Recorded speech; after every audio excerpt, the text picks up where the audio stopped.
ধীরে ধীরে নামতে শুরু করেছে পানি। তবে সিলেট নগরীর তালতলির অলিগলির অনেক এলাকায় এখনও হাঁটু পানি, ডুবে আছে বাসার নিচতলা ও দোকানপাট। সরকারি পরিষেবা প্রতিষ্ঠান ফায়ার ব্রিগেড ও সিভিল ডিফেন্স সিলেট অঞ্চল স্টেশন এখনও তলিয়ে আছে। নগরীর প্রধান প্রধান সড়ক থেকে পানি নেমে গেলেও অভিজাত আবাসিক এলাকা শাহজালাল উপশহর থেকে পানি পুরোপুরি সরে যায়নি। আমাদের উপশহরের অধিকাংশ রোডই নিচতলা পানির নিচে। কমর পানি বাইঙ্গা হন লাগে কি করুম, আর পানি তো কমে না।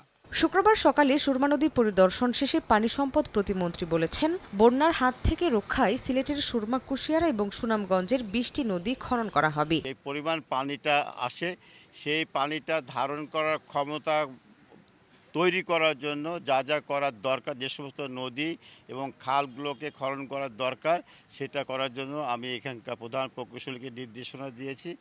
নতুন করে বৃষ্টি না হওয়ায় সুনামগঞ্জের নদ নদীর পানি কমতে শুরু করেছে। এখন জন্ম সনদ দিয়ে খোলো বিকাশ স্টুডেন্ট অ্যাকাউন্ট, নিজের বিকাশ নিজে কর।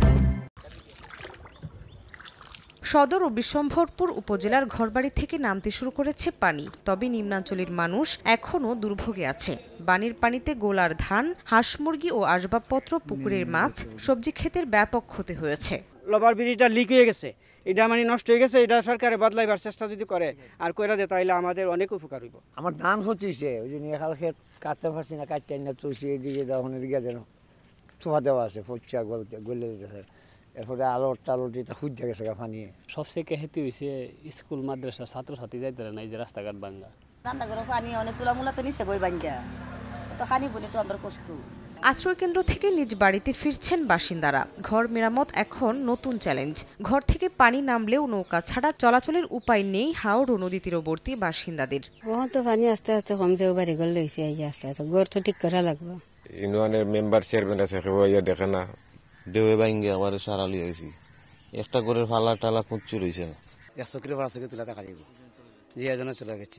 মৌলভীবাজারের কুলাউড়া উপজেলা শহরের অলিগলি এবং প্রায় সবকটি ইউনিয়ন তলিয়ে আছে। কুলাউড়া উপজেলা কার্যালয় সহ সরকারি বিভিন্ন দফতরের ভবনের নিচতলা ডুবে আছে। গত সোমবার থেকে পানি তলে, আমরা বাসা বাড়ি সব পানির তলে। গরু দুয়ারে পানির কারণে তো আমরা কোনো বছর করতাম পারি আর না।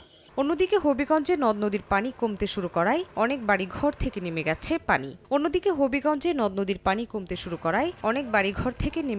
পানি। সময় সংবাদ।